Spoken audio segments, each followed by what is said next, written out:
नमस्कार मित्रों। कई बार हमारे आसपास कुछ एक विचित्र कथानक फैले होते हैं और ऐसा ये कथानक मैं आपसे बांट रहा हूँ। ये कथानक है काशी के विश्वनाथ मंदिर के बारे में। काशी के विश्वनाथ मंदिर में मित्रों एक घंटा था जो 100 साल लगातार बजा ही नहीं। 100 साल से वो बजा नहीं। और क्योंकि उस पर एक संस्कृत में एक सूक्ति लिखी थी और सूक्ति को लिखवाने वाली का नाम था महारानी अहिल्याबाई। तो वो सूक्ति जो उक्ति लिखी थी, जो सूक्त लिखा था, उस सूक्त का अर्थ ये है, संस्कृत में लिखा हुआ था, शिलालेख था, एक प्रकार से घंटे पर खुदा हुआ था। इसे बजाने के लिए पाप रहित हाथ चाहिए। पाप रहित हाथ चाहिए इस घंटे को बजाने के लिए। और निश्चित रूप से 100 साल से ये मौन बना रहा, घंटा नहीं बजा। और औरंगज़ेब के समय में भी एक बार कहते हैं कि जब मंदिर टूटा था तब पुजारियों ने सोचा कि औरंगज़ेब की नज़रों से एक घंटा कैसे छिपाया जाए, तो उन्होंने उसको एक कुएं में छिपा दिया। और जब अहिल्याबाई ने मंदिर फिर से उसका पुनर्निर्माण करवाया तो घंटा निकाला गया और महंत ने उस पर वही जो थी उक्ति, वही सूक्त, वही उस पर खुदवाया महारानी अहिल्याबाई की अनुमति से और उनकी सहमति से कि घंटा वही बजाए जिसके मन में चोरी, झूठ और हिंसा ना हो। चोरी, झूठ और हिंसा जिसके मन में ना हो, सिर्फ वही घंटा बजा सकता है, दूसरा नहीं बजाए। तो लोग आए, राजा आए, साधु आए, सब ने रस्सी खींची, लेकिन रस्सी हिली तक नहीं। और धीरे धीरे लोगों ने कोशिश भी छोड़ दी। घंटा मंदिर के एक कोने में लटकता रहा, धूल जमती रही और बच्चे पूछते, बाबा ये घंटा बजता क्यों नहीं है? तो पुजारी कहते एक ही बात, बेटा, पाप रहित हाथ अब कलयुग में कहाँ है। अब कलयुग में हाथ ऐसा ढूंढना कहाँ संभव है कि पुण्य कर्म करने वाले व्यक्ति आएँ, और ये पाप, जिसने पाप रहित व्यक्ति ऐसे कहाँ से आए। तो ये बिना ऐसे किसी व्यक्ति के हाथ ये घंटा बजता नहीं है।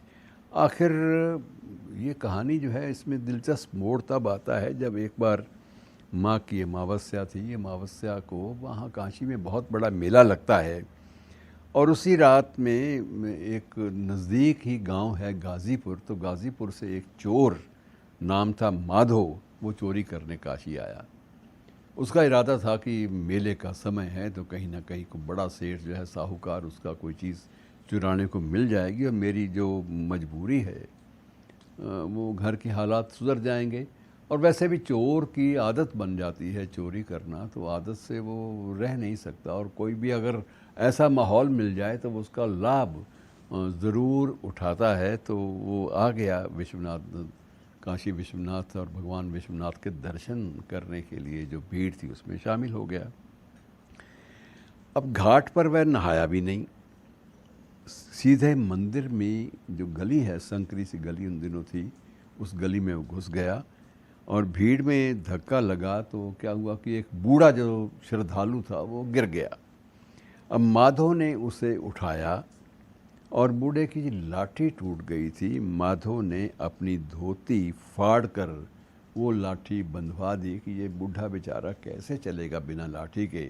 उस टूटी हुई लाठी को अपनी ही धोती के एक कोने से फाड़ कर, हिस्सा है उसका एक फाड़ कर वो लपेट दिया और उसके बाद उसके हाथ में लाठी, और भगवान की दुआएं देता हुआ, ईश्वर को दुआएं देता हुआ वह व्यक्ति उस चोर को भी दुआएं देता गया, बूढ़ा, कि ये बेटा भगवान तुम्हारा भला करे, मैं ये कामना करता हूँ।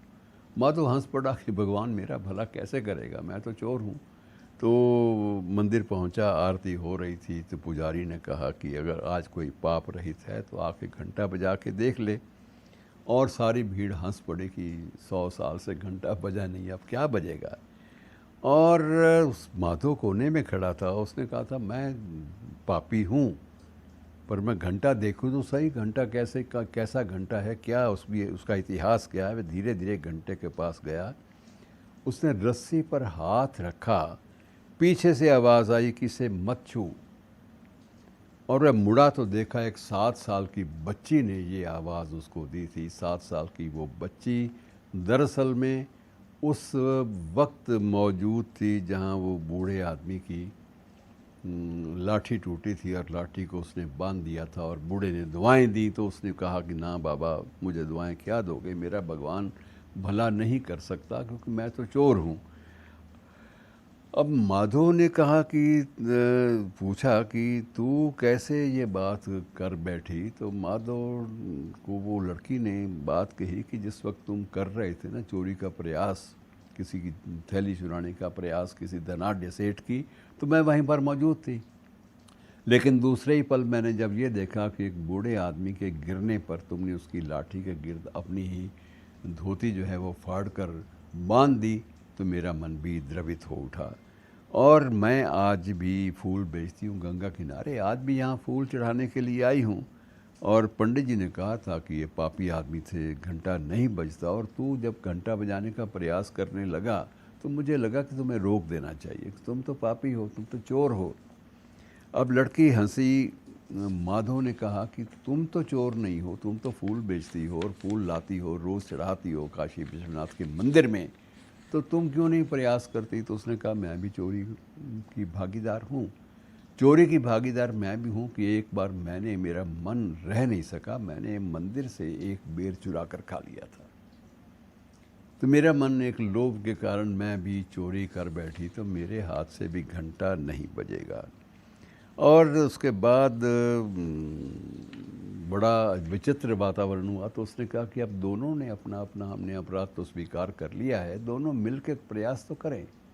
लेकिन दोनों का साझा प्रयास, उसकी परिणति ये हुई, घंटा बजने लगा। अब पुजारी से लोगों ने पूछा भी महाराज ये कैसे हुआ, ये तो एक अजीब किस्म का अलग पेशे का इंसान है, ये लड़की अबोध बालिका है, तो क्या वाकई इनके जीवन में कोई पाप नहीं है। तो पंडित जी ने उसकी व्याख्या की कि जो श्लोक संस्कृत का था भाई मेरे, उस श्लोक में पाप का अर्थ ये था कि अगर आदमी पाप को स्वीकार कर लेता है तो उसका जो पाप का भागीदार वो नहीं रहता।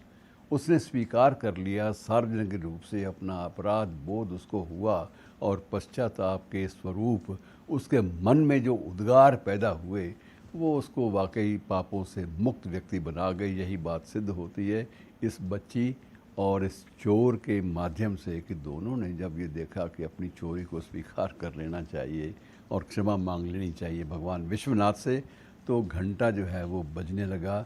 अब उसके बाद मित्रों उसकी साफ़ सफाई होती है, घंटा आज भी बजता है, लेकिन शर्त वही होती है कि घंटा बजाने से पहले घंटा बजाने वाला व्यक्ति अपने अपराध को सार्वजनिक रूप से स्वीकार करने में पूरी तरह तैयार हो उसके लिए, और मन ही मन अगर वो पश्चाताप करना चाहता है तो अगर बजाएगा तो घंटा बजेगा। तो ये एक रोचक दास्तान थी जो आपसे बांट ली कि जो चोर, डाकू या जो व्यक्ति हैं उनमें भी एक गुंजाइश है अच्छी दुनिया की ओर लौटने की, और वो तभी लौट पाएंगे जब वो अपना अपराध स्वीकार करेंगे। अपराध का बोध होना ये बड़ा पुण्य का काम होता है। शुक्रिया।